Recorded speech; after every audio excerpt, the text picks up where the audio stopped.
And welcome to Jam TV, show number 118.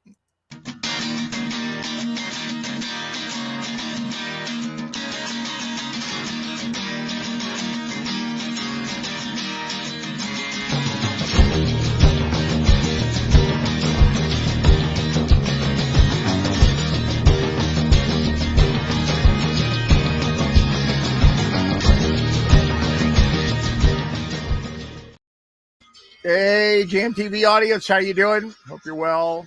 Been off for 2 weeks and just having a blast. Too much of a blast this summer so far.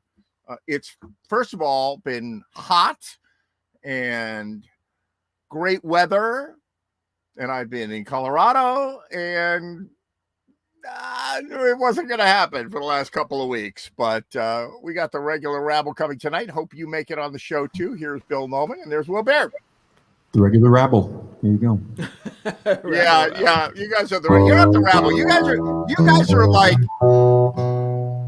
like officially like the I don't know. You're more like the Paul Schaefer, or more like the Ed McMahon, or more like the I'd like to be Wink Martindale, if I could be Wink Martindale. Wink Martindale. I think Bill has the chops of Paul Schaefer. I have the whatever Ed McMahon had. What are those guys called? What are the guys called? Are they sidekick. They're the sidekick? Yeah. Sidekick is right, yeah.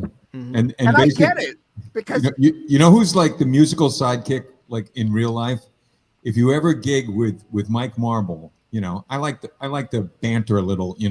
Mike is the best guy. He's right behind you, and every time you say anything, he's like, it's like Paul Schaefer or Ed McMahon. Oh, it's like, but he laughs at every freaking joke. That's what a sidekick is. That's what you need, right? Just like Will Baird. You said he laughs at every joke, and I heard Will Baird laughing. Like, perfect. I can't help it. Cue the laughter. I enjoy the show. That's right. Cue the laughter. Unbelievable. What's going on in Boston, Will Baird? Well, let's see. Not a lot. A quarter of the city cannot get into the city. What does that mean? What does that even mean? Yeah. What it means is the one of the four main lines on the MBTA won't let Charlie on it. It won't let anyone on it. It's the orange. Did he ever line. return? No, he never returned. We don't know. We don't know if he's going to come back. It's a hiatus. But the trains kept crashing, and they finally decided that was a bad thing. So they've shut it down. Never say the trains kept crashing on GMTV. Yeah, that's right. No way. The show was a train crash. Yeah. So they went on hiatus. Isn't that where the Kennedy family has a compound? That's it. Yeah. Hiatus. Hiatus, exactly. Out on the Cape. I was telling somebody recently, they said, "Is Train your real name?" I said, yeah, it said Ellis Island changed, but I didn't say island. I was texting. I said Ellis IS, right? Mm-hmm. And so it's, your name is Ed Ellis? I was like, no, Ellis Island changed it from whatever Russian craziness to Train way back when. Oh, yeah, because they took everybody's names and Americanized it. They went, your name is Trankovsky. Yeah. No, that will not fly. You will not have that in America. Yeah. Some of them were pretty mean. The names that they gave people, my name is Goldwater, or Goldwasser, now you're Goldwater, that kind of thing. Michael Corleone, that wasn't his real name, Like, you're like, where are you from? Corleone. Okay, that's your name now. So you don't want to change my name. You don't want to change my name. So, so it's good to see you guys after 2 weeks off. Yeah, same here. Yeah. Same here. We've never done 2 weeks off ever in 118 shows. We've never is done that true? Is that true? I think so. We did one once in a rare while, but once again, it was kind of our hiatus, wasn't it? Wasn't that our hiatus? It was our little summer. I had a hiatus, but after surgery, it was all taken care of. It's no problem. But I seem to have missed the memo again about dress code. I'm noticing. Bill, that is the most tasteful, weird shirt I've seen in a long time. Thank you. It's cowboy, Mine? His. It's like mine's buckaroo, That's cool. You're like a summer beach bum, Will Baird. You're like. It's true. Hey man, how's it going, dude? How you doing, dude? You're in I like Boston, anytime man. the colors are gradated, though. That's good. Like I like that. You know, when It's good. they I was in meld. Colorado. I actually got altitude sickness. I don't know if you ever had that when you lived out there, Bill, but I had some altitude sickness. I went from from here from zero, then here to zero. I'm up at 2,000 here in Pennsylvania. I went to zero, and then I went to 14,100 and something at the top of Pikes Peak one day. Wow. Like the day after I got there, or 2 days after I got there, and at Pikes Peak they're like, move along. You don't want to be here for more than about a half an hour because you'll start to get woozy and there's 4,000-foot cliffs off the road. Right. So I rode the motorcycle down there, and then I went up to Berthoud Pass, which is 11,700, I think, and then slept at 8,600, went back down to 7,000 and back up to 12,000. So it's like, but at the end of that, my body was like, you're done. Stop it. You know? Now, do you have to do anything to the carburetor of your bike when you're out there? Ain't got no carburetor. It's a fuel injected bike. Okay. So my friend, Hey, I knew that. No, I my didn't. friend took his Harley, which had a carburetor. I guess I thought it was a fuel injected bike, but he took his Harley up to the top of Pikes Peak, and at about 11,000 feet, which is quite a bit from the top, all the lights came on. You know, like engine this, and engine started running rough. And at the top, we actually left the engine running for a half an hour. We were worried it wouldn't start. Yeah.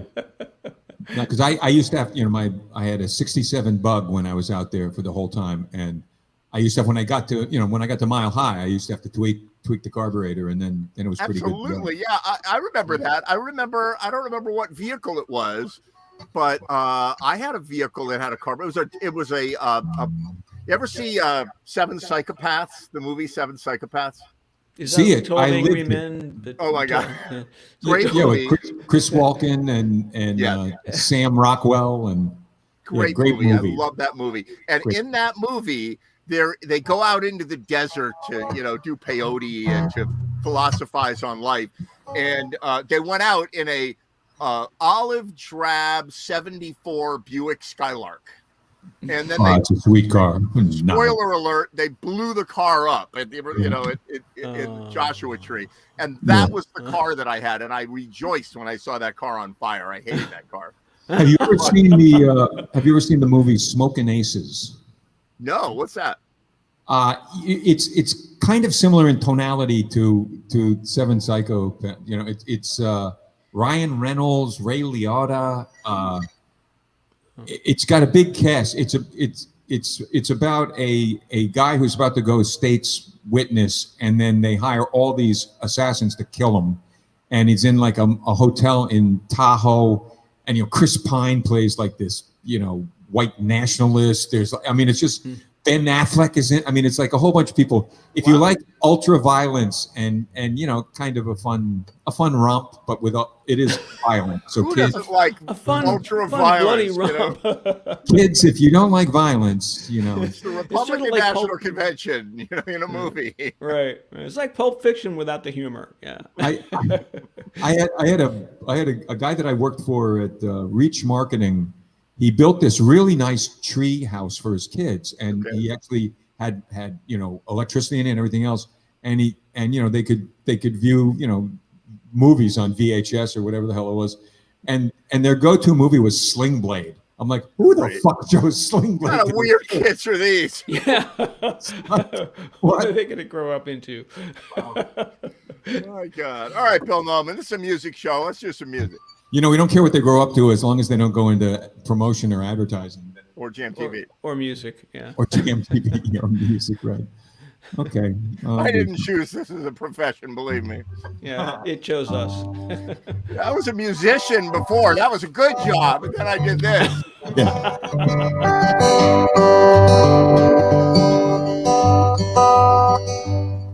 There's a road on the prairie, stretching all across the lost frontier. There's a stranger strives solitary. Blessed is the lonesome pioneer. Roll on, roll on, roll on. Night birds are flying, come on. The light is gone. hope slowly dying. Tell me how you come round, riding through, during all the new blood run, on the long and lonely road to kingdom come. He can blaze a trail, though the rumbling dims his guiding light to just a spark. When the hour is low, he comes tumbling. When the moon is high, he gives his heart. Roll on, roll on, roll on. Night birds are flying, come on. The light is gone. Hope slowly dying. Tell me how you come on. Riding through, still remain the yet to come.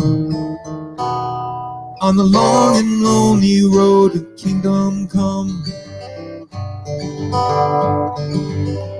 People far below, chasing pleasures,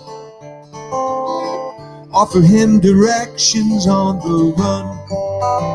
In the prophet's path, often treasures, though mighty hungry, he takes none. Roll on, roll on, roll on. Night birds are flying, come on. The light is gone. Hope slowly dying. Tell me how you come. Riding through, till with days of well to come. On the long and lonely road to kingdom come. When the sun goes down and the right time, he comes a-winding through the purple haze. Just the touch in the night time that'll color all my weary days. Roll on, roll on, roll on. Night birds are flying, come on. The light is gone. Hope slowly dying. Tell me how you come. Riding through, till surveying the miles to run. On the long and lonely road to kingdom come.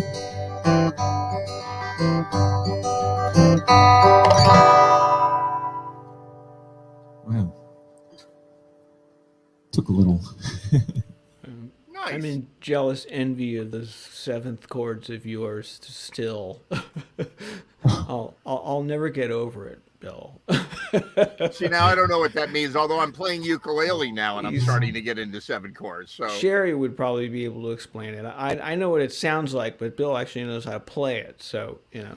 Like what kind of seventh chords? There was a transition there that you played that was like 6 chords at the end of a verse or chorus. Yeah, that's for me. That's pretty much like "Thank You, James Taylor." You know, like right. he has a million things like that. You know, and I learned a shitload from him. You know, I had this book. You know, I had like a folio. You know, I was big in the folio world. I liked having them and woodshedding with them, and man, did I learn a lot from you know, just a lot of turnarounds. You know, just also all these like. You know, just like, you know, what is that? 4, you know, 2, 2, 5, 1, you know. 1, 6, 2, 5 stuff. Yeah. Yeah. You know. Did James Taylor play in an odd tuning or standard tuning? No, but he played with odd fingering. Yeah. And oddly or still, he played like Ray Simonelli plays. Like Ray Simonelli plays James Taylor's thing. As a guitar teacher, it's unusual that you would teach people to play like, you know, with the I don't even know that Ray does that. Maybe he lets them do whatever they have to do in order to pull off like a D chord or something. But James Taylor has it. He plays it with, he leaves his index finger, Will, like out of a D. You know, Yet this is a guy who does nothing but hammer-ons and pull-offs. He's a guy who does nothing but like,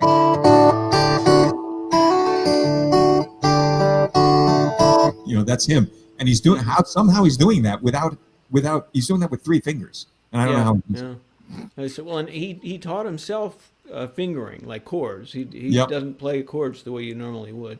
No, and the other freakish thing is that's Sarah Chesler. You ever watch Sarah Chesler play guitar? Who?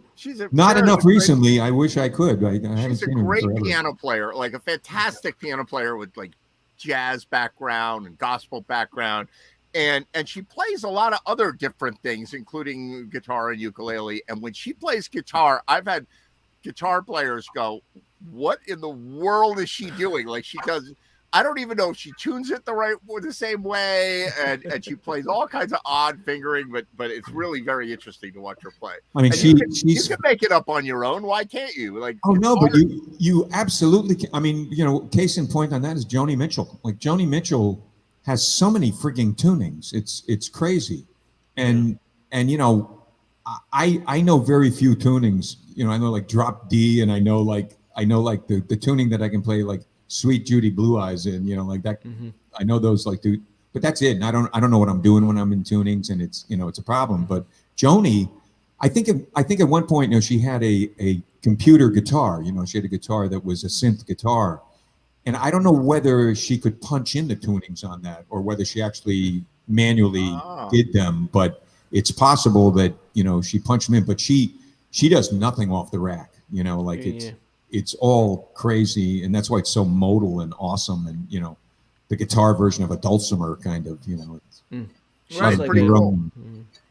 It's like a guitar roadie's nightmare, It's like, no, I told you to tune it in, X, Y, Z, and Z tuning. Can you imagine you're in the middle of a show and your guitar tech hands you your Takamichi or whatever you call it, and you're like, it's the wrong tuning. Yeah. Like, oh, you do that, you're done. I was once offered, and I think this was a temporary offer. I was offered the gig of being the guitar tech for the Fab Four, And it's like, so there's a whole bunch of things here that made me not have any interest in this. Like 1, they use 1 million guitars. 2, they use guitars and the capo is a half capo up to here and something else. 3, it's like you've got some really good musicians, and what you're describing there is even further. It's a formula for because failure. You're tracking. Yeah. And it's just like, what is the thing I hate most about music? Well, loading and loading out is number 1. Number 2 is putting new strings on my guitar. I hate it. It's like, oh my God. Yeah. But you know what? That's a job. It's a little bit like, I bust on bass players as a joke on this show, and because they're not here. but with all due respect, it's a thankless job unless you're like, going, unless you're like playing bass like a guitar and soloing on it. You're the band leader. A good bass player is in the background making it happen. If it's good, you don't even notice it. It's so good. Yeah. And a guitar tech is the same thing. You only notice a guitar tech when they screw it up. Yeah. Well, and then it's like, what are you doing, you idiot? You're like, I did that.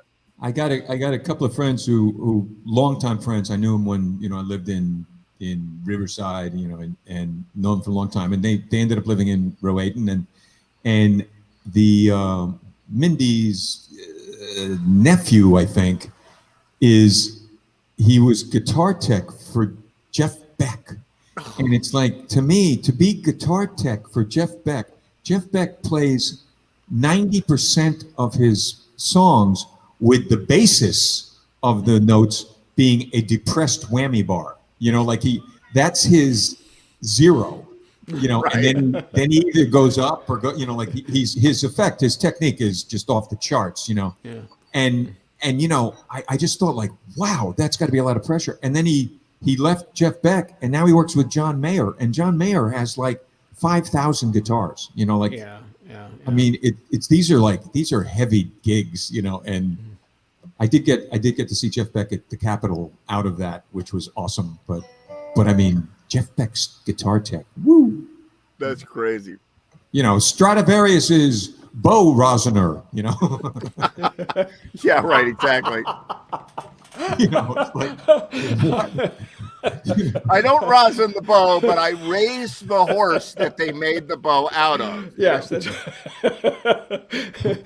you get a lot of tail on the road? No, but I get bows. Well, from what friends who have worked in guitar stores have told me that is pretty much the way to kill your interest in guitars is to get a job in a guitar store, because you spend all your time tuning guitars and putting strings on guitars, and you just it like sucks the life out of you. And the only thing that you ever get to do is, and you see this anytime you play a guitar in a store, is the guy who hands it to you has his one signature "I've got my shit together" riff. And he'll click and here you go. Like, see, I don't suck. I don't really belong here. Here.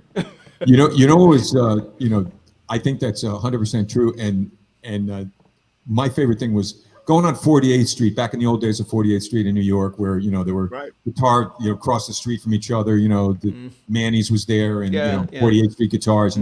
It was just so fun if you were like a window shopper. And when I was younger, Manny's was like Valhalla. You would go there and you would buy something, and then you'd run into like you'd see like Gene Cornish of the Rascals buying like 50 guitar picks, you're like, oh, that's so cool, Yeah, Manny's was actually, there was a vibe. I bought my first synthesizer. I was 7 years old. My dad took me to Manny's. How did he even know to go to Manny's? But he took me there, and he was aware, because that was it. But I remember going into 48th Street Guitars, and I'm just looking at stuff, and I remember, just the look on the guy's face who's working there when grunge was popular. Like it was, it's like, all due respect to Kurt Cobain and everybody else, it's just like, it's the least overtly musical stuff. It is music, and it has passion, and it has a lot of other things going for it. But to sit in a music store listening to a parade of guys playing "It Smells Like Teen Spirit" on this totally beautiful instrument, handmade custom instrument. Perfectly intoned, and and the whole attitude there was like, I don't know how to play it. That's right. Fuck you. Right. I don't have to. So play us some grunge, Bill Nolan. Come on. All right. This is beyond the opposite of grunge. This is a Brian Wilson song that it just popped into my head a couple of days ago, and it absolutely, and again, to your point of like, bass players being, basically garbage musicians. I'm sure Brian Wilson, Sting, and McCartney would have something to say about that, but I digress. But here,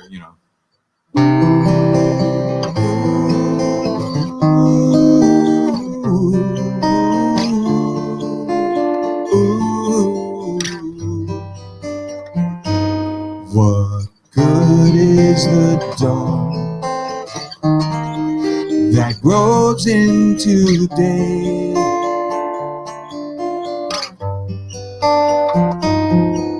The sunset at night, or living this way. For I have the warmth of the sun within me tonight.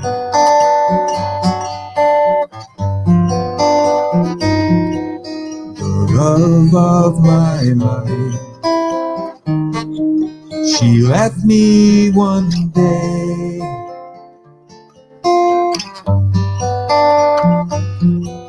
I cried when she said, I don't feel the same way. Still I have the warmth of the sun within me tonight.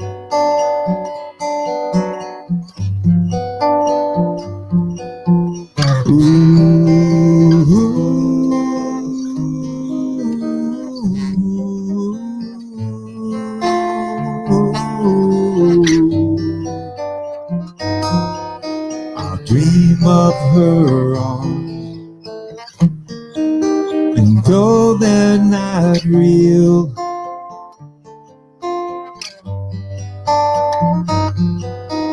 girls like me, she's there. And the way I feel, but I love the warmth of the sun within me tonight.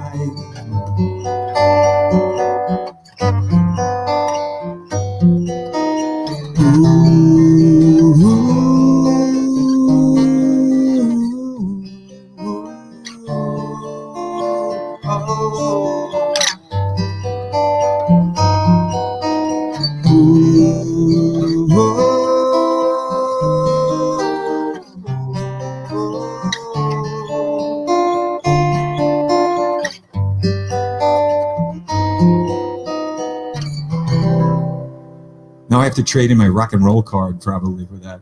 You know, it's like, you sappy little whatever, you know.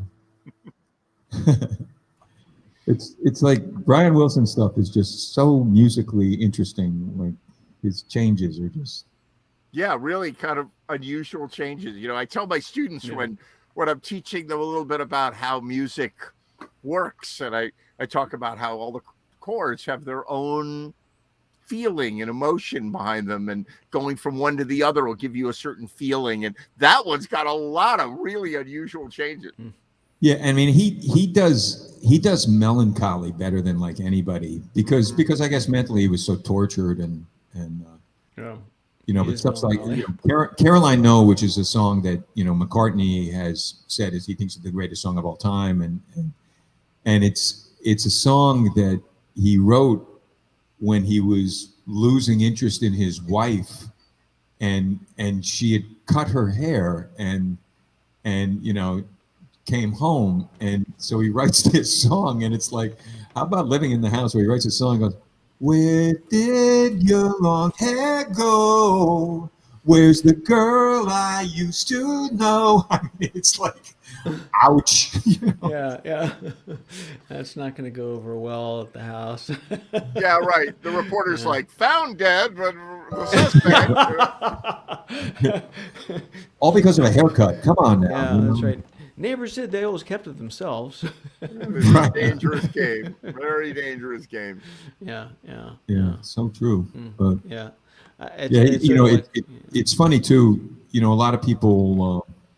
You know, the Beach Boys have a tremendous reputation, and their album Pet Sounds is so highly rated by a lot of people, and you know, my good friend Neil Curry, who is a great musician, and I love dearly, but he hates the Beach Boys. He like hates them, you know, and to me, like, I can understand not liking the genesis of the Beach Boys, you know, the surf music. Maybe you don't like the Chuck Berry ripoffs, you know, maybe you don't like that. Maybe that's what you don't like.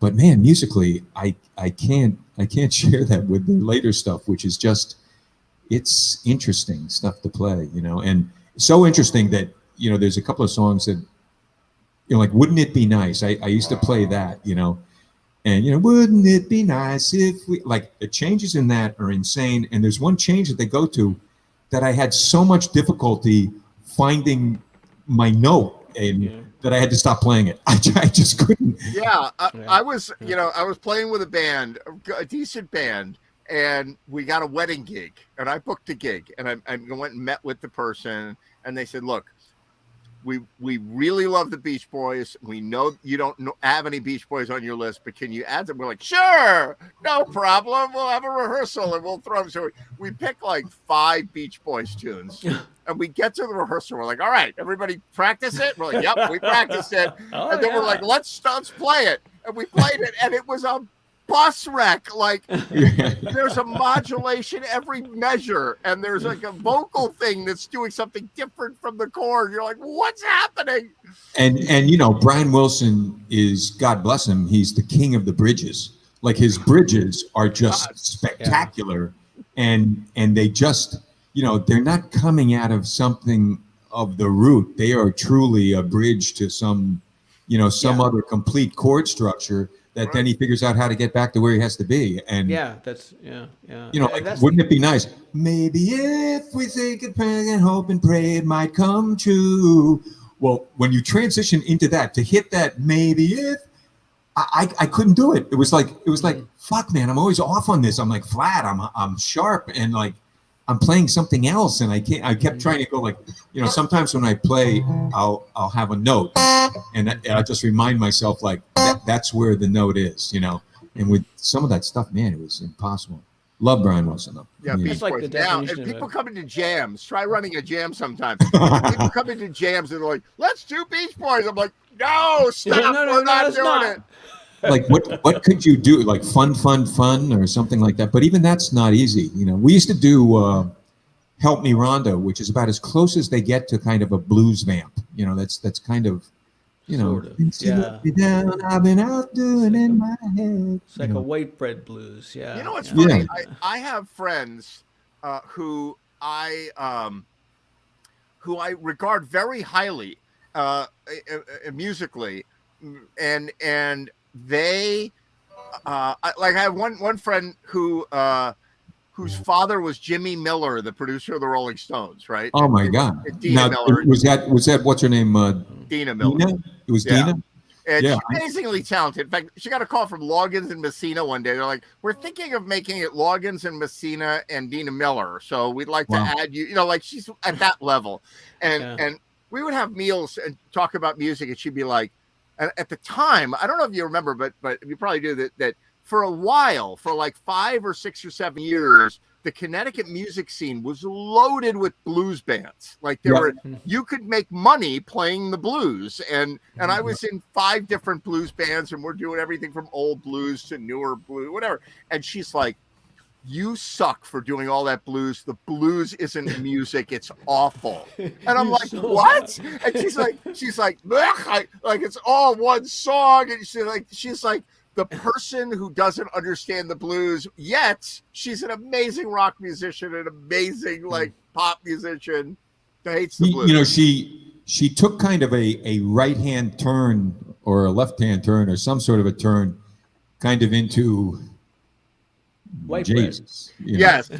I wasn't going to bring that up. Yeah, that's when our friendship suffered. It was uncomfortable for me, at that point. But Dina, as great as she was, and she was really a fun person, and she's still living, by the way. So yes, and past easy on the eyes. She was easy on the eyes as well. She lives in Pennsylvania, doesn't she? No, she lives in Florida. She did live in Pennsylvania, kind of near here, but she lives in Florida now. But her dad was literally one of the most seminal music producers in the history of music. Absolutely. This was the guy who produced "Give Me Some Lovin' and I'm a Man" for Spencer Davis Group. Right. He produced the Traffic's first 4 albums. Right. He produced Beggar's Banquet, Sticky Fingers, that Let It Bleed, Exile on Main Street for the Stones. I mean, right. And he played drums on Honky Tonk Woman. That's not Charlie Watts. Percussion, right? Yeah. I mean, he was a brilliant. He had the ear. He had the whole thing. I mean, every album that he did for people was almost my favorite. Like every album he did for the Stones are my favorite albums of the Stones. Every album he did for Traffic are my favorite albums of Traffic. Spencer Davis Group. Without saying, it's like, I went to see a band last night at the Cutting Room. These friends of mine who have this band called Glad, and it's a Traffic band doing Traffic. And great players. Rich Pagano from Fat Boys on the drums, and a couple of guys from Southside Johnny, Mark Rivera, the horn player, Billy Joel's horn player, current horn player, and all these guys can sing, which I didn't know. I didn't know that Mark Rivera could sing, because you're doing Traffic, you got to be able to freaking sing. But it's like you sit there and they start playing like "Give Me Some Lovin'," and a lot of people can play it, but they can't really play it. They just play it.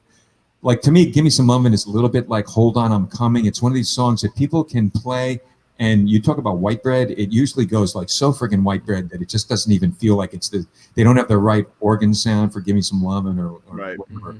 But they're playing this thing, they're killing it. And I text my daughter, who is 25, and I text her because I said to her, I said, "Why don't you come down, join me? Because I know the guys and it'll be fun," and blah, blah, blah. And they didn't do it. But I texted her and she goes, "I love that song." It's like "Give Me Some Lovin' and I'm a Man," 2 of the most timeless songs ever, because they kicked ass then, they kick ass now. They don't sound old. It doesn't sound like nostalgia. And Jimmy Miller had a lot to do with that, Right. And your daughter gets it, and Jimmy Miller's daughter does not. You know, there is a for people. David Robinson, what's happening, baby?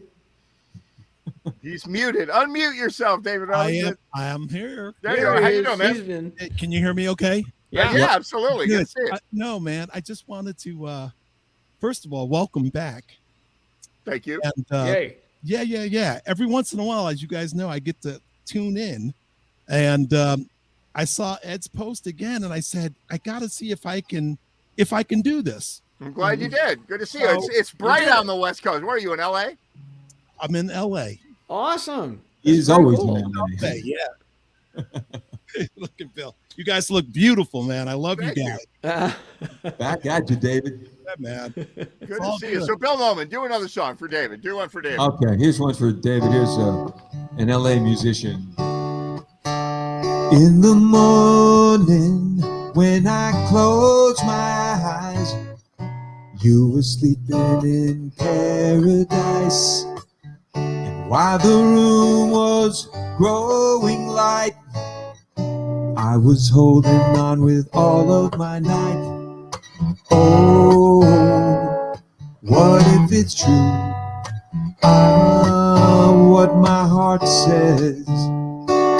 Oh, what'll I do?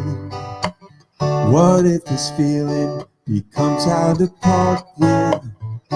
You were meant to play the part in the desire of a desperate heart. And while you gave your love to me, I was betting I was getting it free. Oh, if I only knew, oh, what your heart calls.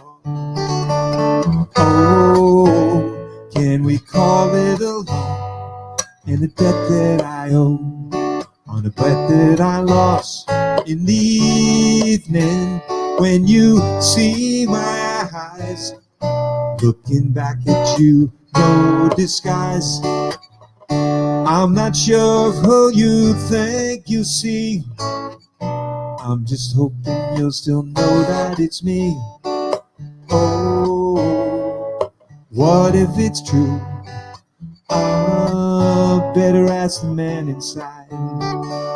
Oh, there seem to be two. One steals the love, the other one hides. Yeah, can we call it a loan? And the debt that I'm paying with the seeds I've sown. Yeah, can we say that I've grown in some ways that have yet to be shown? Oh, if I only knew, oh, what your heart calls. Oh, can we call it a loan? A debt that I owe on a bet that I lost.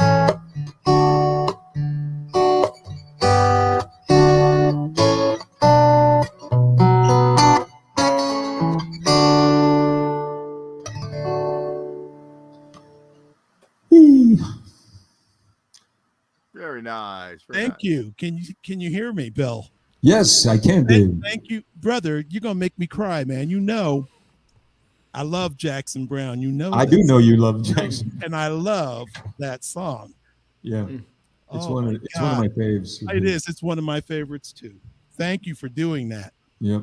You made my evening. That's great. So, what are you up to, David? Now, musically out in LA, what are you up to out there? I wish I could tell you musically that things are beautiful, things are happening, but they're not. No. With all the people that play music out here, you've got it's trouble being in bands, groups. We with the COVID, I had something going before the COVID, and then when COVID hit, that put a clamp on that. We couldn't even rehearse. And then there were problems with marital problems, with some of the musicians, and that got they're stuck in the house with their spouse. Yeah. That would ruin Stuck any in the house with my marriage. spouse. Hey! Exactly. I'm a poet and I know it. I know That's it. right. I love you. Yeah, man. It's it's rough, man. It's really rough. So there's nothing, believe it or not, there's nothing happening. I drum every day since I'm retired. Right.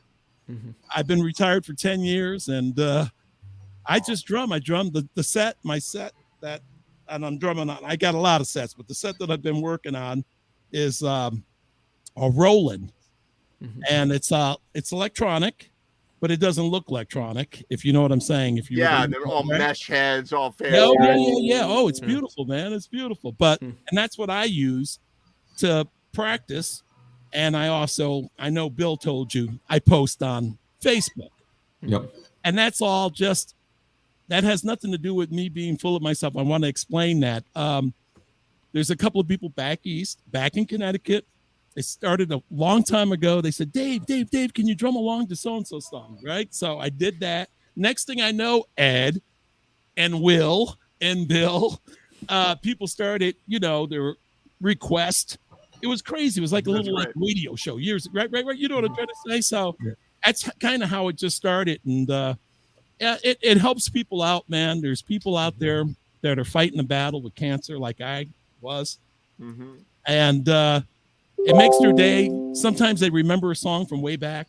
You know what I'm saying? It's just, it puts a smile on their face. They say, thanks, man. I needed that. We are all music therapists. I say that to Sherry, who's got a music therapy degree from Berkeley. Seriously. And Sherry, and I say to Sherry, look, we're all music therapists. I just do it in front of people who drink alcohol. That's the only difference.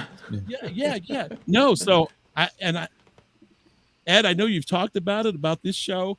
It's fantastic, man. I love it. I'm sorry I didn't catch it at the very beginnings. I've been going back and watching a lot of. Yeah.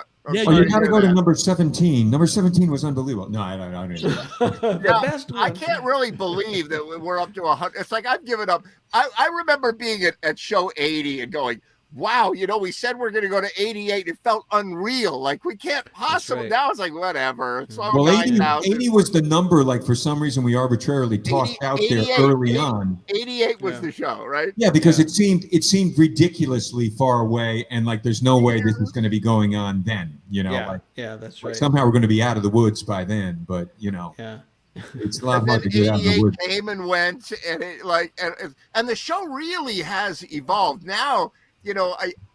I've said it before, like, what are we doing here? Like the pandemic is over and people aren't cooped up in their houses like they were, but we were it during the pandemic and we were doing all the collaborative videos with Mike Baumwall and whatever. Now we're just keeping it going for shits and giggles for ourselves. It's good, Well, I think that, when you talk about music therapists, the first people that we're helping is ourselves as music therapists. That's extremely true. It's like if you cannot help yourself first, it's difficult to help other people, That's the truth. You got to get your own thing together. And to me, music always has been that, it's always been, it always makes the low time seem a little bit higher than they It's are. true. It's true. Yeah, by the way, so I get approached by a student of mine who says, "Can you teach me the ukulele?" And I said, "Yes, I can do that." Right. So and then I'm like, "Oh boy." So I'm like, "All right, all I have to do is stay 1 minute ahead of her." Right. So like, she doesn't know what a ukulele tab is. Like, I barely know what it is. So I go on the internet. I'm like, all right, if you hold that one down, it's a C. Okay. So then I'm like, all right, here's what we do. And I got my phone on my hand, right? I'm like, put your finger on that string, right? And then after about 2 lessons, I was like, I got to get a ukulele because I'm like, I don't know how to strum better and whatever. So, and I can't play guitar to save my life. I have guitars. I've tried. I can't. It makes no sense to me. The ukulele makes complete sense to me, right? Yeah. And I have a backwards guitar. That's why I have a blast on the ukulele. Like I said, first of all, it's got a string that's too high on the low. It's a weird little instrument, but you can press 1 or 2 fingers down and make chords. And I'm like, it changes the way I think about music. And now I'm doing like, what did you say? A hammer on and a pull off? Is that a thing? I've heard the term, but now I'm like, wow, it's more interesting if I just move my fingers a lot randomly, you know. Yeah. I'm having a blast. So anyway, one of these days I'm going to do a Britney Spears song or something on the ukulele for you guys. I want to hear that. It's going to happen. Yeah, that would be different. All right, Yeah, Nolan, do one more for us. Would you please? Okay, I'll do a guy who has LA roots here a little bit.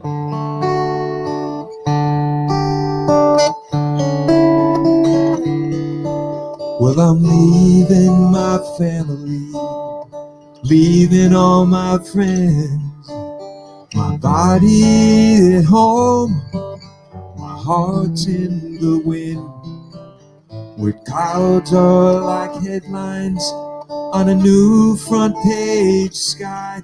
My tears are salt water, the moon's full and high.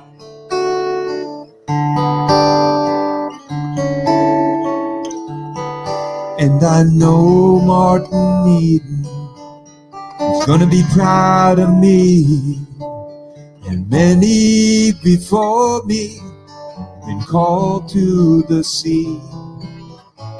Up in the crow's nest, singing my say, shiver me timbers, I'm sailing away.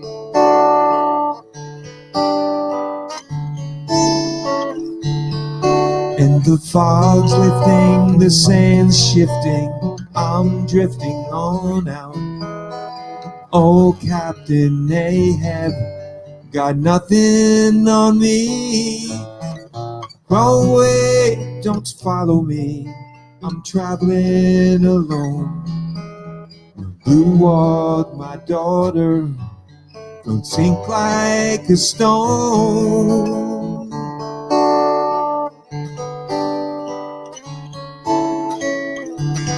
So please call my missus, gotta tell her not to cry now. My goodbye is written in the moon and the sky, and nobody knows me, can't fathom my staying. Shiver me timbers, I'm sailing away.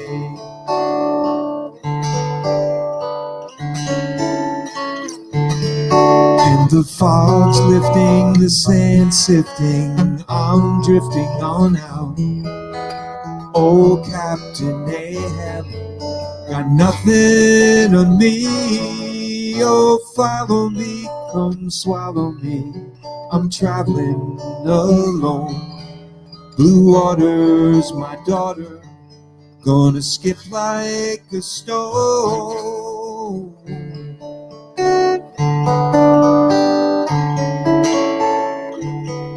Well, I'm leaving my family, leaving all my friends.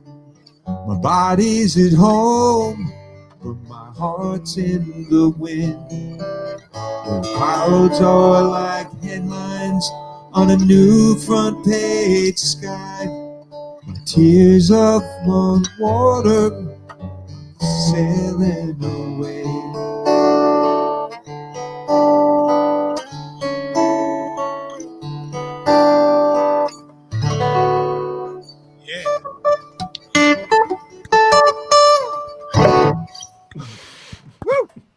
Thank you.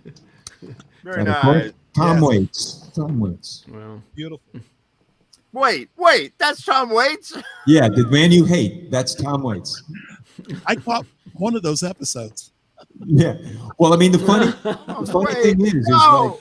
it's like you don't like the delivery system of Tom Waits, but what he's delivering is impeccable. You know, like Oh, you mean I don't like the Tom Waits quality of Tom Waits? you don't like the Tom Waits vocal on Tom Waits songs.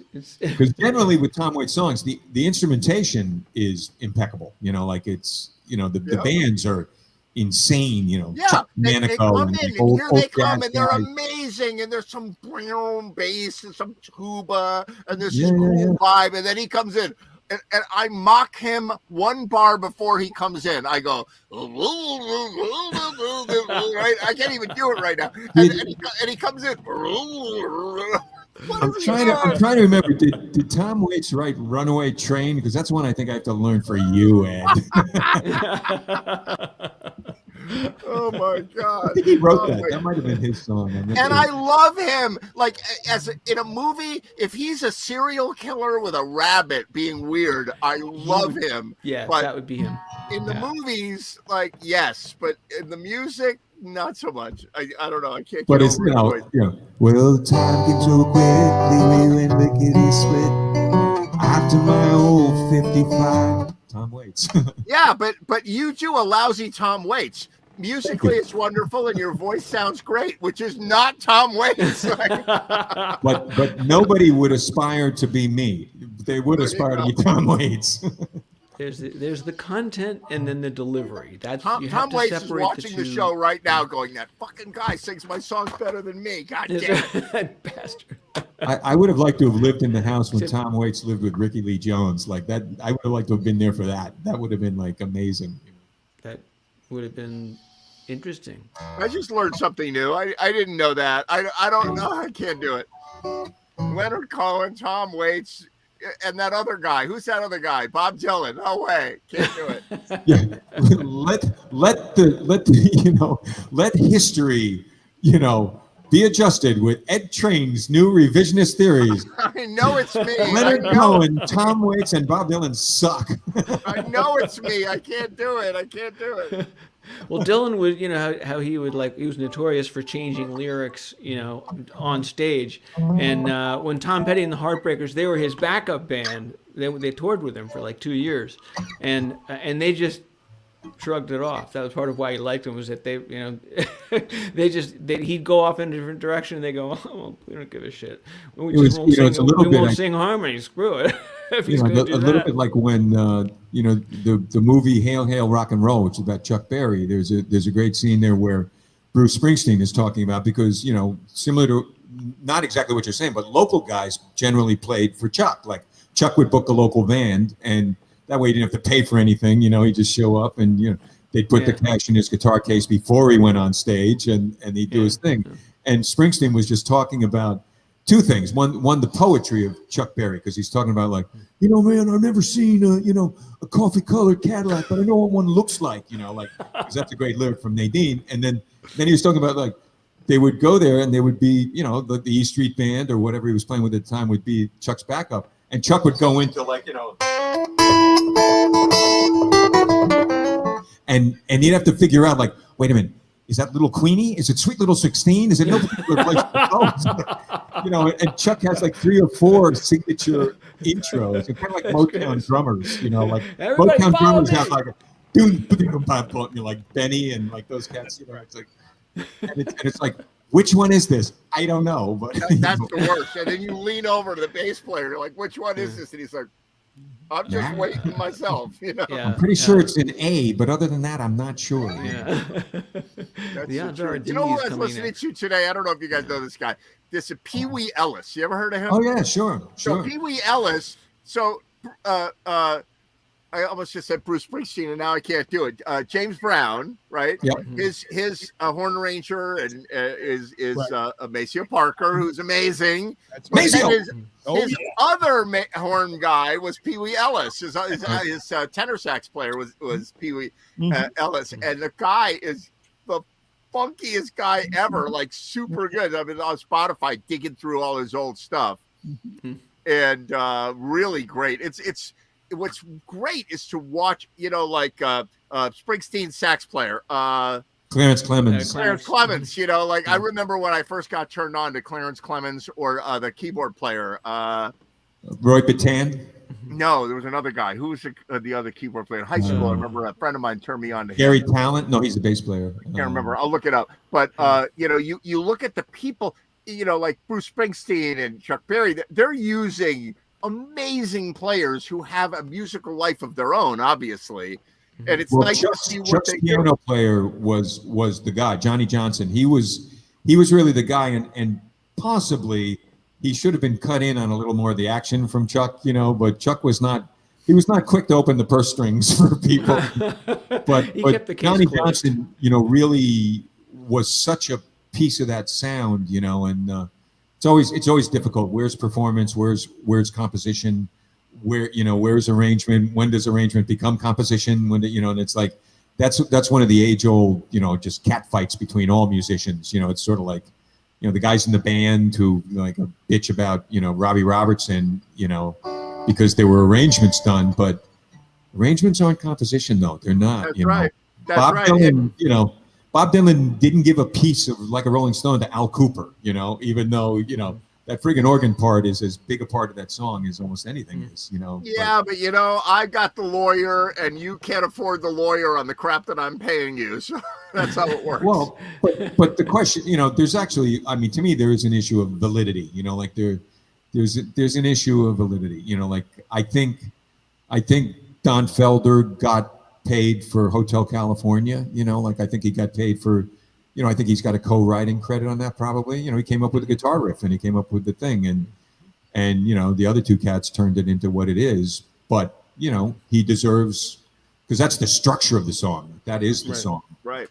But the guy who played the sax, on Baker Street by Jerry Rafferty, like that's as iconic an instrumental piece as anything. Like the organ on Like a Rolling Stone. He made his $100 for the session. I don't know what he's complaining He about. got his session fee, and maybe he got beyond that. Maybe he got something like session performance. Maybe he got a piece in the back end too. Who knows? But Right. You guys heard of the concept of underwooding? No jokes. What's that?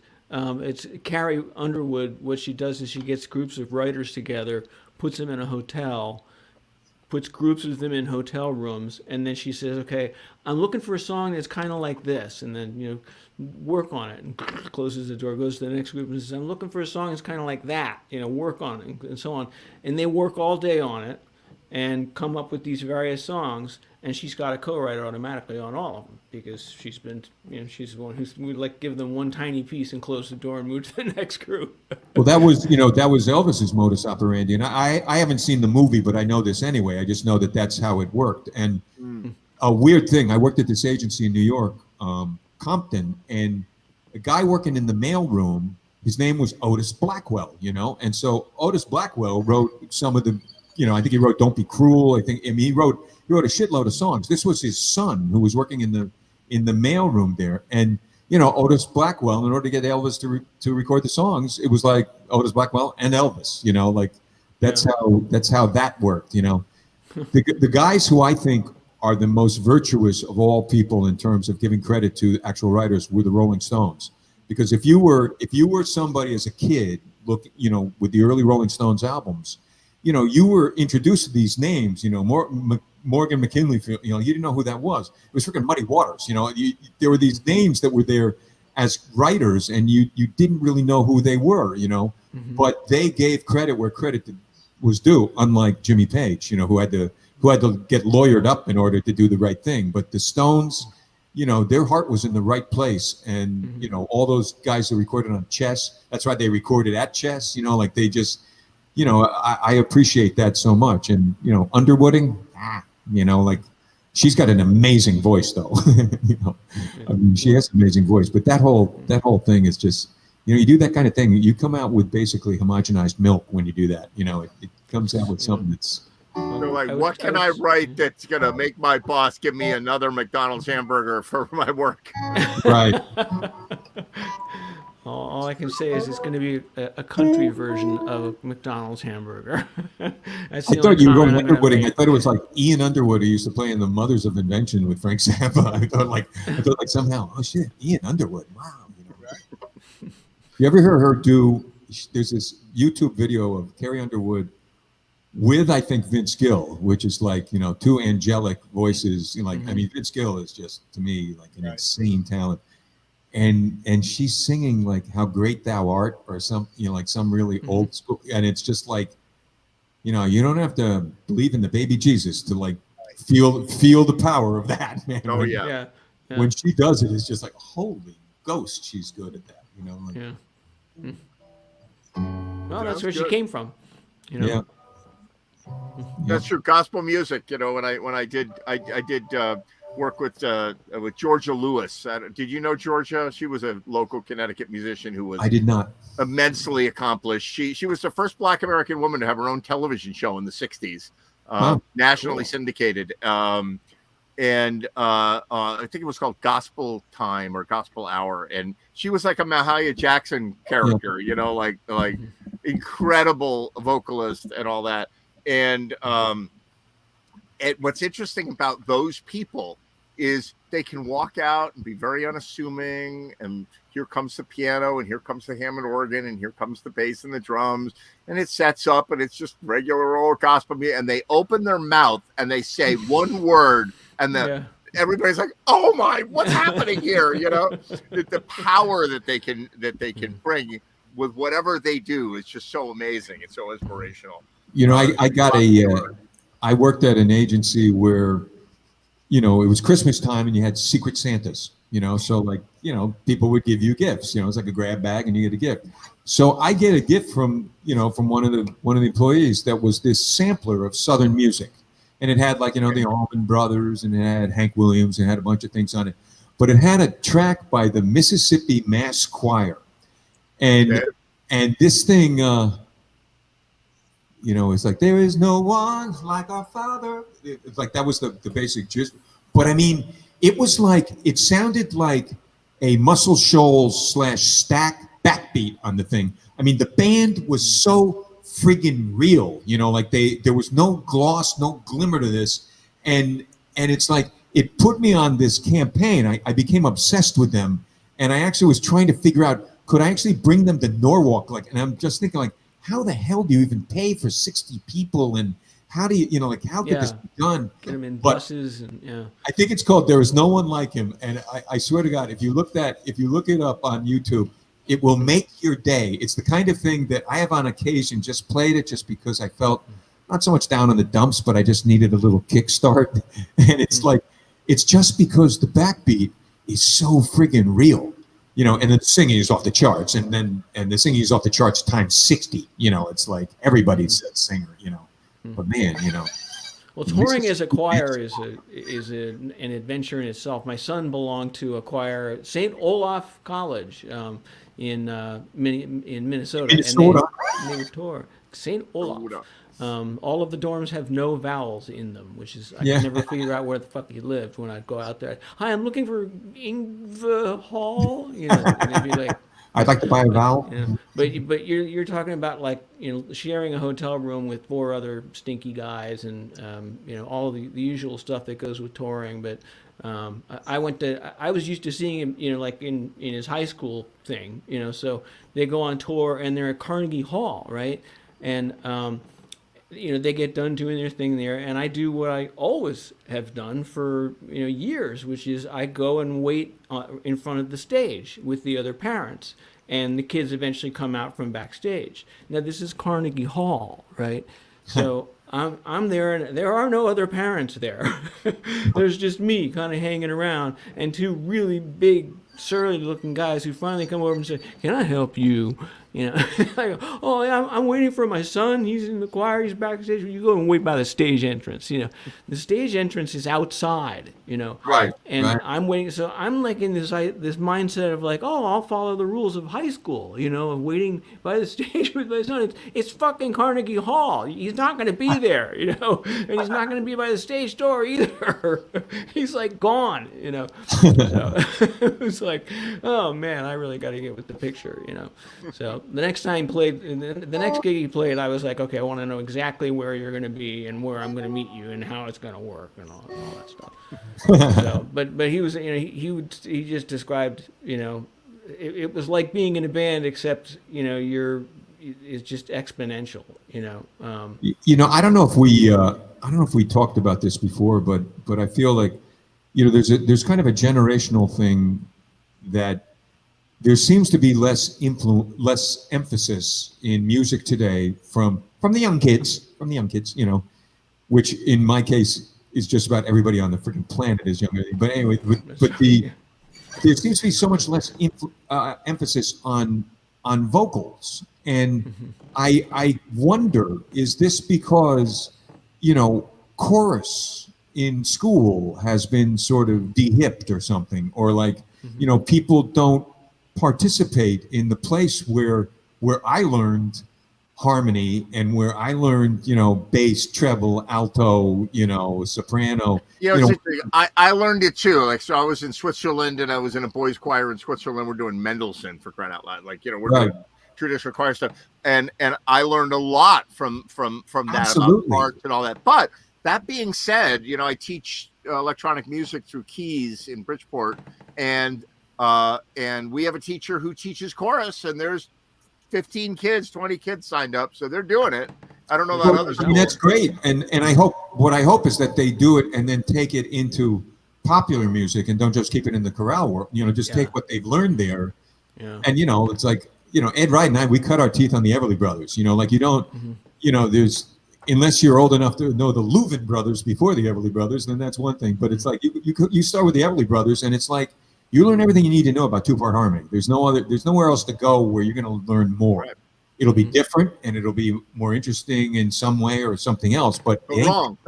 There's nothing better than the Everly Brothers in two-part harmony. There's nothing better. You know? It's like, that's true. That's really true. No, I mean they have ungodly voices, and they teach you that two-part is not a limitation. You know, two-part is, you know, it's the only limitation is in the, you know, the imagination of your harmonic sense. You know, like well, if you're all thirds, then, you know, okay.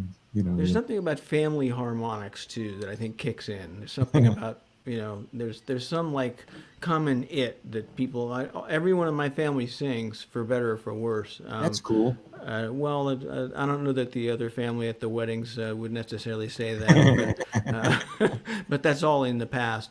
And are you like the King family, or are you kind of like? Well, actually, one person made a joke saying, "I feel like I'm following the fucking King family singers," you know. But that was everybody saying, you know. But you know, when everybody rehearses, we sound, you know, it doesn't take that much to sound really good, you know, and it's just a family thing. It's just, there's something about the vocal cords that are, you know, shared in some way, you know. But it's like, you know, singing and harmony are all about what I consider to be the most important thing in all of music, which is hearing, listening, you know, like, you know, that's what it's about. Like you know, you hear it. And if you don't listen, if you play music and you don't listen, if you're in like a little bubble of your own existence, yet you're here standing with four other people, you've wasted a great opportunity. And also I question whether it's ever going to be great, you know, because where it's great is when you listen, man, when, you know, and that's the beauty of harmony. It's like you hear it and you're like, oh yeah, man, you know. And you're right, some of it's instinctual, you know, like some of it you just came by, and, you know, Peter, Paul, and Mary, the Kingston Trio, like these kind of things. Like maybe they're a punchline of a joke, but honestly, I learned a lot of stuff from them harmonically. You know, like it's, you know, prior to that, it's like one guy. It's Andy Williams, it's Pat Boone, it's, you know, some guy just coming out there and doing his thing. You know, and you know, as soon as you got like those folk groups, you sort of got, you know, you heard things that are just like, wow, that's kind of cool. Except for the Andrews Sisters, they had it going on back then. There were a few bands like that, like, you know. Yeah, but there's something to the purity of family voices together that's really amazing. Yeah. As long as they rehearse, that's all I can say. It's just my family. We have to rehearse. It's, you know, it's other than that, we sound great and everyone's wonderful, and each member of the family is exceptionally talented in different ways, except for me. And they, you know, they're all. You're fishing for compliments. All right, I'll bite. But there's nothing there, believe me. There's nothing to bite on. But you know, the problem is that someone before a wedding says, "Hey, you know what? We're gonna do a song together," and someone else goes, "Yeah, what song should we do?" And they look at me, right, because they know that I've been, you know, that I have sung and so on. And I'll go, well, we could do Stand By Me, right? And they go, yeah, that'd be great, Stand By Me, yeah. My brother Gordy, who's the father of the bride, peels off and says, I gotta go, and leaves, right? So we're already in trouble. We're gonna have one quarter of it, we don't know what's gonna happen, you know. And so I'm doing sort of a James Taylor version. Stand by me, stand, right? In the meantime, my sister and my older brother have decided, no, we're going to do it like the original, like the, boop, boop, da, boo, da, boop, boop, da, boo, da, right? And so I'm going, stand by me, and it's not working. And also, there's been no rehearsal. It's just the concept, and so until we're on stage, and at that point now, it's going to happen. And I'll never forget my niece in her wedding gown, just staring up at me with this totally just deadpan look on her face while I'm singing this song.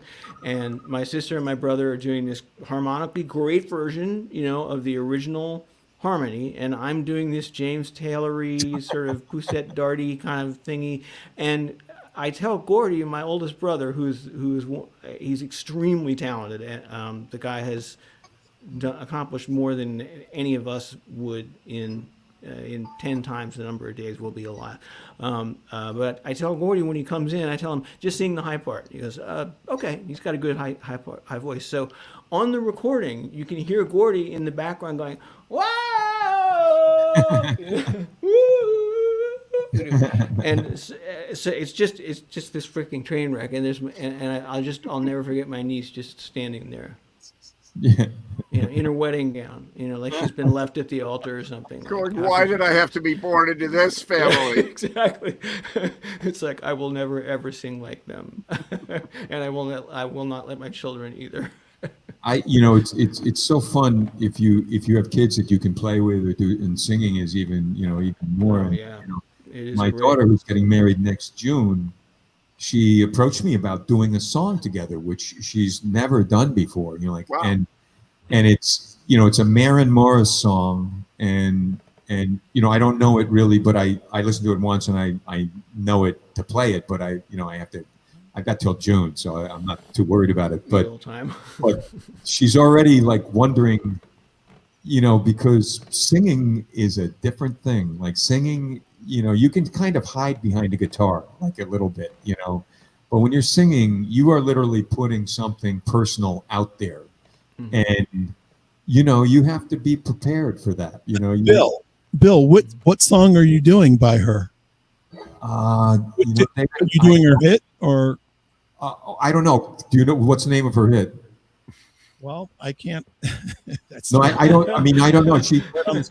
I've heard it once, and I played along with it, and I'm like, okay, I could do that. And it's like, okay, but I don't know what it. Why you want to come play at the wedding? That's the move. Yeah, I would love to join you. These days, Bill. Right? I got to get. I know. Get back. I gotta get back and play with all you guys. Yeah. Well, I can relate 100% to what you're saying about how COVID kind of messed things up because Eddie Wright basically moved to Maine. Did he? Ed's in Maine. Well, I mean, he had a home up there, but now he spends the majority of his time up there.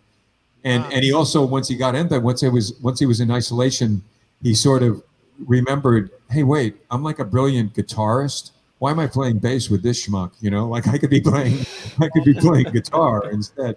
And so he did some of that, and it pains me because I've been listening to some tapes of some old stuff, and he's a brilliant bass player, yes. But he's up there, and my keyboard player lives in Staten Island, and my horn player, he again was deeply affected by, he had some respiratory, considerations. So, and it hasn't really come back together again, like it just hasn't. So yeah. I'm operating on a much smaller carbon footprint, and it's easier to get gigs as a solo, and the upside is you don't have to rehearse, you don't have to sell anyone on your material choices, which for me is a good thing because my mind is scattered. I'll go anywhere material wise, and I don't have to sell somebody on doing a song from Wizard of Oz. They don't have to they don't have to be enthused by that. But there's no harmony. It's terrible, and you can't take solos, and I don't have a looper, and maybe I'll do that. It's not that terrible. I saw you play the other day at Five Finger Pie Company or whatever it's called. Five Finger Discount Pie Company. Fantastic, Bill. It really was great. Well, thank you, Ed. But I mean, you learn to do what you can do with, and it's not a limitation. It's just a way of adapting things to meet what you can do. I don't consider that a limitation. I would prefer to take on something that doesn't seem appropriate for a single performer and making it work somehow, or at least convincing myself that it does. And that's another key to like performing live, is convincing yourself that it works. Because if you do that, then you might convince other people, But if you don't think it works, it ain't going to work. That's true. Because they see the fear in your eyes. They look at you and they're like, he doesn't even believe what he's doing. Yeah, right. They can tell. It's like all those, American award shows, where you contest, reality stuff. Whoever comes out who doesn't have their shit together, you can tell the minute they walk out. Immediately, the audience starts to turn on them. You're like, what's happening? You just know that Simon's going to tear him apart. I felt it was a bit shrieky. You just know he's going to cut their ass off. You're pitchy, dog. You're pitchy. So, yes, exactly. So speaking of bass players that we can ridicule on the air, yay! Dennis Allred. Hey! Dennis. How you doing? Nice. Very nice. We were fussing on bass players. We got a whole band here now. We got keyboards, 2 guitars, and drums and bass. So that's all you need. Yep. We're coast to coast too. How about that? Yeah, that's great. Yeah. I've done that before. I'm wondering, Ed, do you have we were talking about this before the show started. I've seen so many photos now of Ed on the flight deck of airliners that I'm wondering. That's because I know the secrets about how to get into a cockpit and from being in the business. And like being a Mason, he knows the secret handshake. I know the secret handshake. Ironically, lately it's been easier and easier to get into cockpits. This is a family show. Come on. They're lonely. I almost get the impression. Yeah, right. I almost get the impression that, when you go to when you board a flight now, there aren't 2 people standing in the galley greeting you in. There's one, and they may be reducing. I don't know. They can't. They've got to keep a certain staff with the airplane, but. I find I don't have to go through as much trouble to get into the cockpit now these days, and but I always like to do it just to see who I'm dealing with. Although the flight from Detroit to Westchester County Airport, I swear I walked into the cockpit and the guy was like 14. He was like he did look young. Sometimes they're like 22, or it's a 22-year-old girl who looks 16, right? Like women in aviation, it's real. There's a whole class coming in of women in aviation, which I think is great. But this kid looked like the AV guy at school. He was like the glasses, and I'm like, what type of aircraft is this? I want to make sure you're rated for this thing. Well, better he looks like that guy than Judd Nelson, the bad guy. You'd rather him be the nerd. I just wonder when you're going to become Zelig. I don't know if you remember the Woody Allen character Zelig. Where you're going to be like, here I am on the gay. And here I am on, with Sully. Everybody gets the reactions I get from posting pictures of me and cockpit crews are like, are you a hijacker? Are they crazy? Or they whatever? But the fact is that when they get to the boarding stage, they're pretty bored. They're, no pun intended, they're done. They're done with what they have to do, and they're like, all right, we're waiting for them, whatever, to get off there. Look who's on the plane! It's that guy again. They're happy. So I always have an aviation story. My parents were in the airline business, and I always have an aviation story. We talk about flying ultralights, and they're like, wow, here's somebody who knows what we do. He thinks we're not just bus drivers, Yeah. And my family flew Stukas over Stalingrad back in the day. Right. Exactly. I have been to Berlin, but it was dark and we didn't land. That's a famous line from a BBC guy. That's a famous line. BOAC captain in the 50s was flying into Berlin. This is a famous story. And he's talking to the controller, and he said, I need vectors for the runway in Berlin. And the controller said, what, you have never been to Berlin before? And he said, the last time I was here was at night, and we didn't land. There is almost no way to take the German language and not take it out of that context. There's almost it's true. There is almost no way. It's a Fahrrad mein torpedos, los. It's and they always sound pissed off about something. Yeah, there are some really crazy. There are videos about this. Obviously, you've seen that they talk about in French, it's this. Yeah. Like Yeah, it's the I've heard that gag, and it's like the word butterfly. right. Butterfly. So beautiful. And the French are like, And then the German comes in, he's like, it's Schmetterling, Schmetterling. The best one.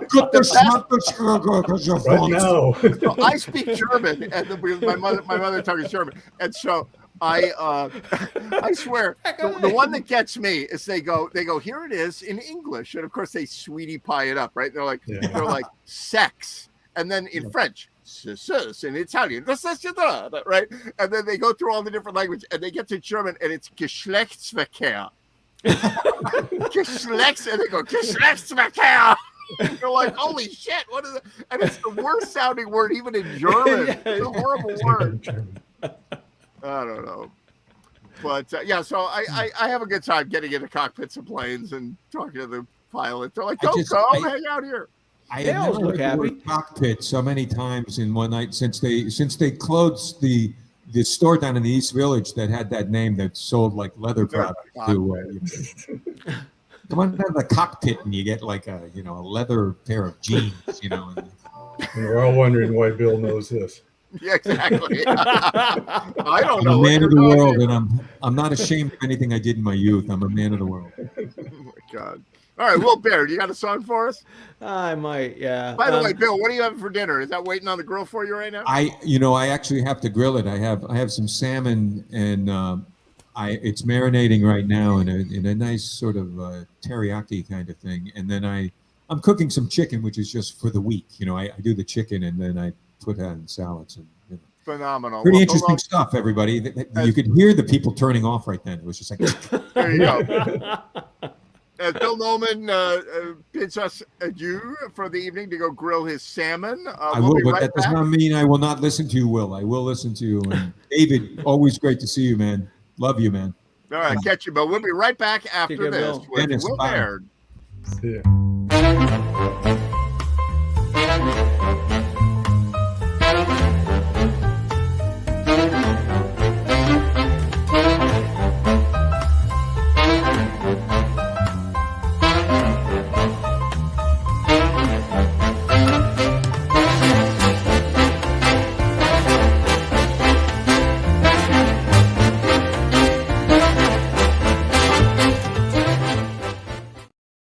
All right, there we go. Pretty Can't beat jazzy that. tune you got going there. Can't beat that with the stick. So, Good stuff. what was the Britney Spears, Christina Aguilera, that era of time? Like when did all the Pop-Tart thing happen? It was the 90s, right? It was in the 90s. So well, there was one girl who came along who I was reading a piece about her who said I chose my record company told me that I should follow their tracks and be a little Pop-Tart, and I didn't want to do it because that's not who I was, and so they said, well, you're never going to get a hit. Your career is over. you put the spiky bustier on, Will Baird, or you're not working. That's it.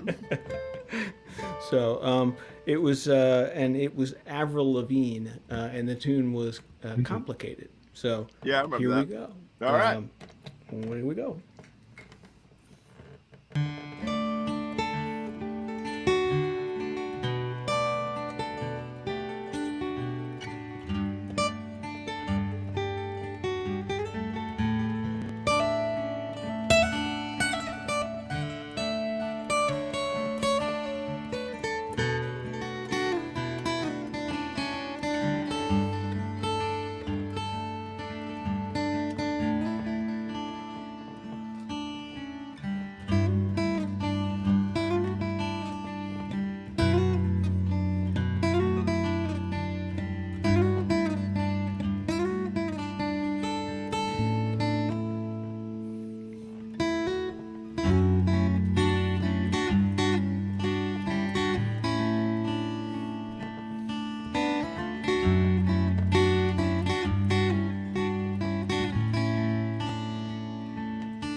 That was beautiful. You just never know what's going to come out of me. No, it was beautiful. Instrumental Great. too. I was expecting you to start singing, and there Well, were no vocals, but instrumental. Yeah, that beautiful. Love it. Yeah, we're good. oh, thanks, man. Play good. That was my son's only stipulation actually for his wedding for the rehearsal dinner was no singing. Hey, Every once in a while, I DJ events for people. I do weddings and stuff, and I did a Sweet 16 for a friend of mine's daughter, and my friend is well known for being a dancer, like goes to all the gigs and dances in front of all the bands, and all the bands have her up on stage to dance or whatever. The daughter came up to me and said, "Uncle Ed, you have to do me a big favor." I said, "What?" She said, "Make sure my mother does not dance in the sight of my friends. Like, you'll ruin my Sweet 16." So I set up a dance floor over by the bar behind a black curtain, and I could see them, but the kids couldn't see them. And they're The adults dancing in there, only. and like, no, nobody wants to see that when they're Adults 16. Nobody wants to see drunk mom dancing with dancing with her friends, you know. Mom's dancing. That's it. Apparently, where is it that? Provincetown. Well, you guys, I'm being in Boston now. I actually think that Provincetown would actually could give a shit. But Provincetown has become this huge bachelorette party town. Provincetown? Yeah, because there's so much of an LGBTQ population there that I guess it's sort of novel, to be like around these people, and which is like insulting to. Well, no, there are drag queen shows out there that are hysterical, and so yeah, I get it. You go out there for your bachelorette party. That's cool. Yeah. So, but anyway, it'd be interesting to have the the black curtain. Maybe we could have that for my family with singing, where there'd be like That's a right. soundproof booth, where any family who wants to can sing in the booth, In the cone of silence from the In the- part oh, comes Max, down over your yeah. head, and you're like, we can't hear you. We see you doing something in there. Oh, Max, not the cone of silence. Yeah. No, I should. My brothers and my sister are extremely talented, far more talented than I am, and I should not be putting them down. But we all. It's fun to laugh at ourselves, and we should. So, but they're all extremely talented musicians, and each of them has gone a lot further than I have with their music. What do you mean? They're not on Jam TV. What are you talking Well, about? that's Yeah. right. God damn it. What do they got? They got nothing.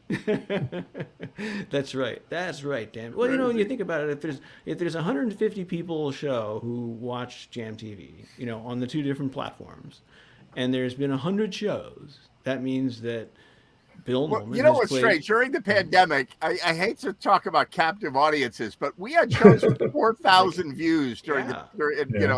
It was huge. now we Yeah. get over the course of the following weeks, we might get 400 or 500 views total. Yeah. And we have a big, like I've said on the show before, we have a big viewership. Hello there to Asia. We've got Woo! we got people in Thailand and in the Philippines and in Korea and in breakfast show. It's a breakfast show. We're a morning show. We're a drive to work show in Korea. Tell them to send photographs of themselves on flight decks, and Yes, that'd be like a exactly. collection. You Yeah. can have. They send me notes. They follow me on Facebook and they send me notes like, "Oh, you're a pilot too." I'm like, "Well, yeah, okay, yes, I am. Yes." Well, I am now. Okay. They Yeah. play one on Jam TV. Weren't you considering becoming a drone pilot at one Yes, point, Ed? yes. Did you- The problem is, I got all excited about it. I'm actually not a bad drone pilot and all that, but you have to take tests or whatever. I should really do that. Maybe this winter when it's just dreary out, I should do that. But you get an FAA test, you go for your Part 107 license with the FAA. But the problem is, every Tom, Dick, and Harry and kid has a better drone than you, and they're trying to sell drone services. So, it's like, okay, we'll hire you to survey our rooftop because we want to do, maybe a renovation or whatever, and we'll pay you $50 for 5 hours of your time to come out. It's like, because some kid will do it. It's a little bit like being in the music business. Like, I was like, Right. wait, I was taking $100 gigs when I was in college. What do you mean Yeah. the gig only pays $100? So, Yeah. Or 65 now. right. Well, It's that's right. 65 now. That's it. That's right. It's 100 then. It's 100 now. Now, so I just Well, think you know, of you there in was a video. pandemic, Ed. We can't possibly dig deep like we did in 1983. Pay you the same amount of money as back then. That's right. Like, wait, inflation? No. Now, Soloac made Inflation, $50 then, and today they make $50. $50 after Yeah, it's all the gas. same. Yeah. I made minus 30. That's There's it. only one thing that has not increased in price over that period, which is a Shure SM58 is still $100. $100 for a Shure That's FSM. But I don't true. buy Only thing. those. Yeah. If you run a jam, the last thing you want to do is have good microphones at a jam, right? Because you got 5 microphones on the stage or something. And it's like, I'm not putting $500 out with these drunks that are my friends, right? And like, I remember loading out at the Black Duck when I did the jam at the Black Duck, and somebody brought in a microphone, and they're like, "Did you drop this in the parking lot?" And there's a microphone, and it's a flat version of an of an SM58. It was literally flattened by a truck or something. Geez. It was the whole thing was flat, and you know what? It still worked. I was going to say, they're a did it workhorse. still work? Yeah, but it wasn't. It was a knockoff. It was like a Behringer knockoff, which you can get 3 for $27. I'm like, there you There go. you It's go. gonna be High under a quality. Yeah. Oh my If god. you I'll do unscrew that. the top, you call it a 57. So car. Exactly. All right, Will, do one more for us, would you? All right. All right. This one you guys will probably know. All right.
Of you two. Very nice, bro. Very There you nice, go. bro. Thanks, dudes. Appreciate it. Dude, you got the dude shirt on, that's for Dudes. sure. I know, yeah, I got this, Dude, man. I hey, got the set. dude. Surfer dude. Very All the nice. people in my building will be afraid of me. I don't live in Harvard Square anymore. I live in Newton, which is sort of like Westport without the celebrities and the ultra rich people.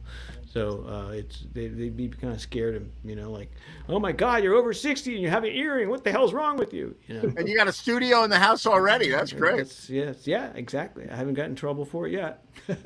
So, I did notice in the bylaws that you're not allowed to practice instruments or play them. What? And I was like, are you kidding me? I Wow. like signed a 1-year lease for this place. I'm going to practice and You play. know, Yamaha makes a guitar, Will, that is an acoustic guitar that doesn't make any sound, or it's very, very quiet. And you can go direct with it, and it makes as much noise as a Strat, but it's an acoustic guitar. So it has no body, and they do it electronically or however, but Yeah, it's that's like, what you need. It's like, I think I've seen them, and they're somewhat thin, but not ultra thin. Yeah. Well, if you can't practice in your apartment, then go sit outside on the lawn and play. That's it. Yeah, I find as long as once they hear me, they don't mind. Must be owned by Germans, you know, like no music in the compound. Yeah. You must have had Lederhosen. Yeah. I am kind of curious whether you wore that when you were there, but I'm not sure. Oh yeah, no. Listen, when you in Austria, you will have two sides to your wardrobe, right? So you'll have your jeans and your t-shirts and your collared shirts and your Hawaiian shirts or whatever people wear, and then you'll also have the traditional clothing. So women will have a bunch of dirndls, you know, with the push-up, you know, and the lace and everything. They'll have formal ones. They'll have casual one with an apron, whatever.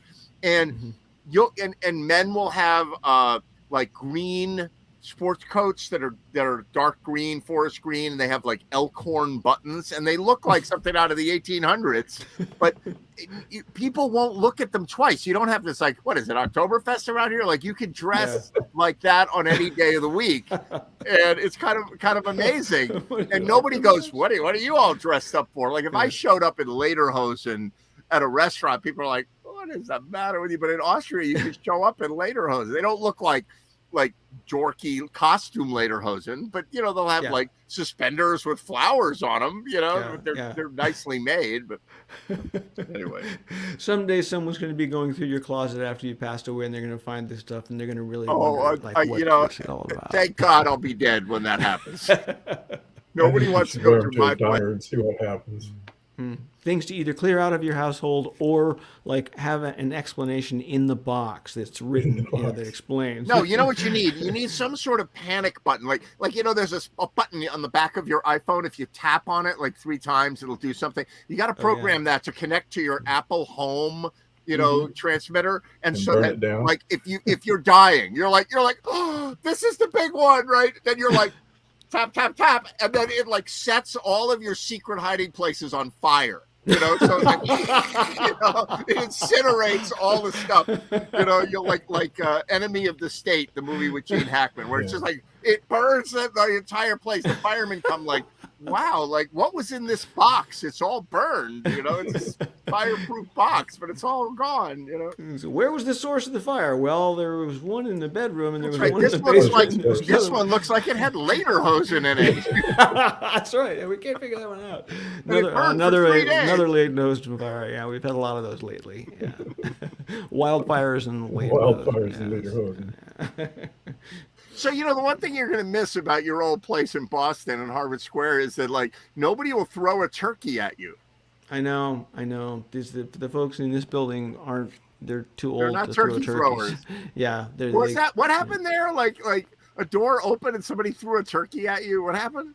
They weren't. They were actually. There was a couple that was having an argument. I was leaving the building, and as I was walking out, one of them took the turkey and threw it out of the building, like, you know, take this, you know, at you. And it went right past me, like, you know, sailed maybe 6 inches from my Was elbow. it like a cannonball frozen, or was it cooked? It was cooked. I mean, it smelled good. I mean, I was single. I was like, maybe I'll take some of that. You know, are you gonna come out and get it, or you know, can I just eat this?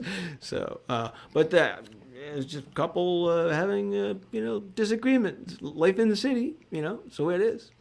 So you know, it was the turkey incident. It's amazing that you remember that 2 years later. I love the turkey incident. We had a lot of fun with that on the show.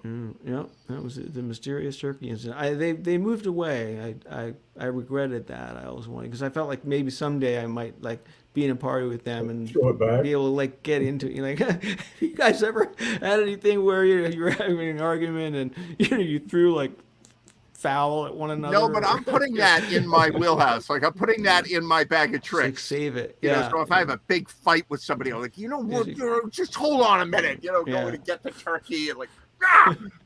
They could. I mean, this thing could have really burned me. I mean, it was ready to eat. I don't they know what moved away to federal penitentiaries where they moved to. That's right. Yeah. Yeah. Needed that or maximum cooking security. maximum security, where they had maximum security turkeys. That was the only kind they sold. Will, do you have one more for us? Sure, I think I could pull one out. We're Yeah. getting close to the end of GMTV. I got a special treat for you after this in the form of a video, but play one more for us. You got something in mind? All right, I do, and I'll let you guys see if you can figure out what the song is. How about that? All right. I got to figure out. That's what they have me do. When I play a song, you have to figure out what it is.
Phenomenal. Full. Beautiful.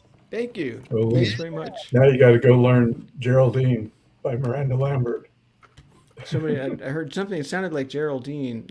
That was not Geraldine the by Flip Wilson. Yeah. That was Yeah, yes. no, that there's- was it. That was There's a song, the Geraldine by Miranda Lambert. Yeah. Geraldine. Oh my God. And of course, that was Highway to Hell. That was yes. Yeah. Done in a slightly different version. A slightly different version. In fact, I bet you, I was sort of singing Highway to Hell along with that. You could kind of make that work, actually. You need a heavy metal category in your acoustic music, Will Bear. I'm telling you, because some of the people you're playing for, this music is like, these are oldies now, like AC/DC and Poison, do all that stuff and the same format that you do these. It would be perfect. I've got some that's like on the verge, but not quite there, not quite where you're talking. I got to work on that. You've got a good point. Sounds good. All right, gentlemen, that's kind of Jam TV for this night. Ed, thank you for bringing me in. I'm so happy that you came on, David. Great to have you there, coast to coast. Yeah, great to see you. And Dennis, I trust you've been doing well. Have you been out and seeing any music lately? Yeah, just the Tuesday night jams in the park. Been over to 314 a couple times. Right, yeah, I saw you at the beer garden the other day. You were seeing Smoking Charlie over there. Charlie. Mm-hmm. Yeah, they're a fun band. But, yeah, that was great. Well, great to see you all, and hope to see you soon. And David, come back anytime. It was great to have you on the show. Yeah. I'm going to play for you guys right now. We're not going to come back on the show. This is the end of the show, but I'm going to play you out with a 10-minute clip from the Jambalaya Brass Band. So I went to college. I played in a band called the Semantics, right, back in the 80s in Boulder. And our bass player for a long time was a guy named Gary Wolsifer.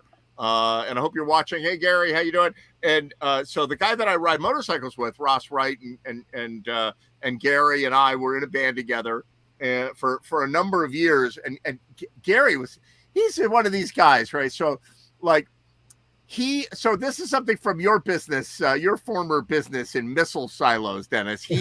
He got a missile telemetry recorder that was like surplus, where they from a White Sands missile range or something, and it was basically a reel-to-reel 2-inch reel-to-reel tape recorder, and he converted it into a multi-track tape recorder.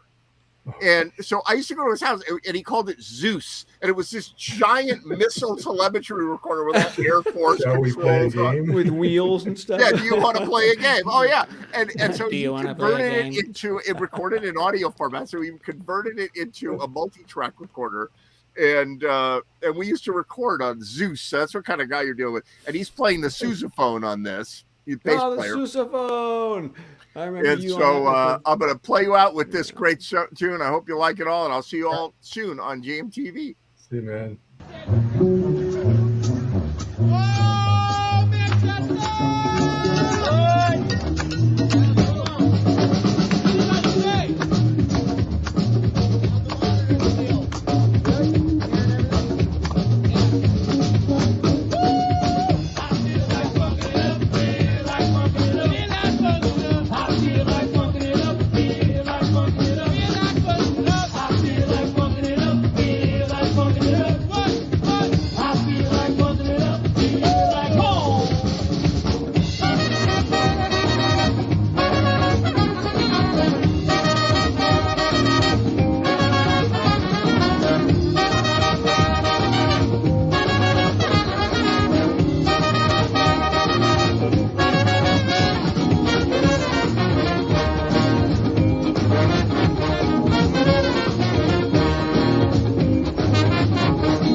Yeah, oh my God, those guys were great. Well, thanks for joining us, Jam TV Show 118. Look forward to seeing you very, very soon, and good night.